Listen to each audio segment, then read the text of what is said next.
Hello friends, welcome to Tamil Food Masala. இன்னைக்கு நம்ம வீடியோல அவல் பாயாசம் எப்படி செய்யறதுன்னு பார்க்கலாம் வாங்க. ஒரு கடாயில கொஞ்சமா நெய் சேர்த்துக்கிறேன்.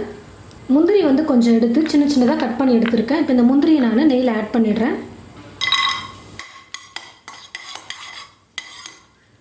முந்திரி நல்லா பொன்னிறமா வந்ததுக்கு அப்புறமா முந்திரி மட்டும் ஒரு பிளேட்ல எடுத்து வச்சுக்கிறேன். ஒரு கப் நிறைய அவல் எடுத்து வச்சிருக்கேன். நெய்ல இந்த அவலை போட்டு நான் கொஞ்சம் வறுத்து எடுத்துக்கிறேன்.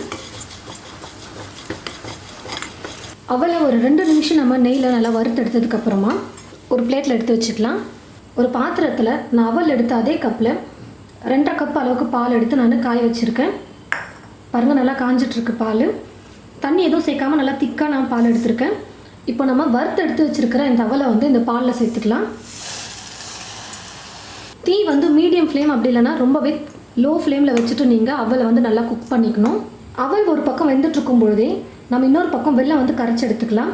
நான் அவல் எடுத்த அதே கப்பில் 3/4 கப் அளவுக்கு வெல்லம் வந்து துருவி எடுத்துருக்கேன். ஸ்டவ் மேலே ஒரு பாத்திரம் வச்சுட்டு வெல்லத்தை நான் வந்து இதில் சேர்த்துக்கிறேன். கொஞ்சமாக தண்ணி சேர்த்துக்கிறேன் வெல்லம் கரையிறதுக்காக. வெல்லம் நல்லா கரைஞ்சதுக்கப்புறமா நம்ம வடிகட்டி நம்ம எடுத்து வச்சுக்கலாம். வெல்லத்தில் வந்து தூசெல்லாம் இருக்குன்றதுனால இது போல் கரைச்சி எடுத்துக்கிறோம். நான் வந்து லோ ஃப்ளேம்லேயே நான் வந்து ஒரு 8லேருந்து 10 நிமிஷத்துக்கு நான் அவல் வந்து குக் பண்ணேன். இப்போ நல்லா வெந்து வந்திருக்கு.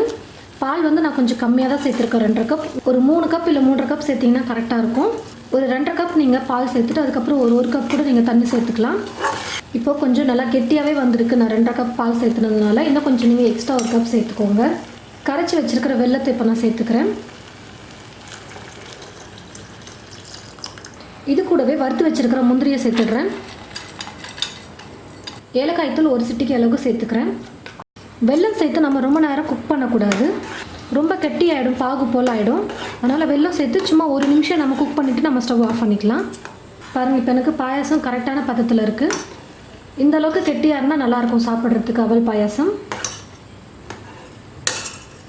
பாருங்கள், 1 நிமிஷத்துக்கு நான் நல்லா குக் பண்ணிக்கிட்டேன். இப்போ நான் வந்து ஸ்டவ் ஆஃப் பண்ணிடுறேன். ரொம்பவே சூப்பராக அவல் பாயாசம் ரெடி பண்ணிட்டோம். பாருங்கள் ஃப்ரெண்ட்ஸ், அவல் பாயாசம் ரெடி பண்ணிட்டோம். ரொம்பவே சூப்பராக நல்லா டேஸ்டியாக செஞ்சுட்டோம். நான் வந்து கொஞ்சம் திக்காக செஞ்சுருக்கேன். ஸ்பூனில் எடுத்து சாப்பிட்ற அளவுக்கு நான் வந்து செஞ்சுருக்கேன். உங்களுக்கு தண்ணியாக வேணும், குடிக்கிற மாதிரி வேணும்னா நீங்கள் கொஞ்சம் பால் தண்ணி எக்ஸ்ட்ரா சேர்த்துக்கோங்க. நான் ஸ்பூனில் எடுத்து சாப்பிட்ற அளவுக்கு தான் நான் செஞ்சுருக்கேன். ரொம்பவே ஸ்வீட்டாக நல்லா ஹெல்த்தியான ஒரு ரெசிபி. இதை நீங்கள் உங்கள் வீட்டில் ட்ரை பண்ணி பாருங்கள். ட்ரை பண்ணி பார்த்துட்டு எப்படி இருக்குன்னு மறக்காமல் கமெண்ட் பாக்ஸில் வந்து கமெண்ட் பண்ணுங்கள்.